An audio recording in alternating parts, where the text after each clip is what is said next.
গতকাল চলে গিয়েছিলাম হাজারীবাগের নুরু বিরিয়ানিতে। জায়গাটা এখন অনেকের কাছে জনপ্রিয়। প্লেট সামনে আসতে চোখ আটকে গেল চালের চেয়ে মাংস বেশি এই কথাটা নিয়ে। নরম মাংস, ঝরঝরে ভাত আর দারুণ এক ফ্লেভার ছিল।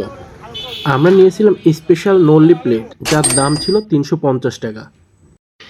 যারা মাংস লাভার এই জায়গাটা অবশ্যই ট্রাই করতে পারেন। আর দামের তুলনায় টেস্ট আমার কাছে এভারেজ লাগছে।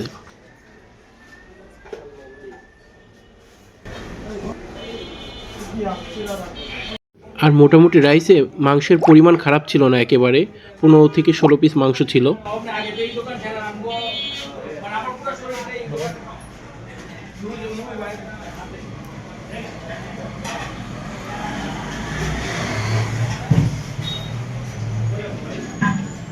আর এটার লোকেশন ছিল হাজারীবাগে মারুফ বিরিয়ানির সামনে থেকে একটু সামনে গেলে এই হাজি নুরু বিরিয়ানিটি দেখতে পাবেন।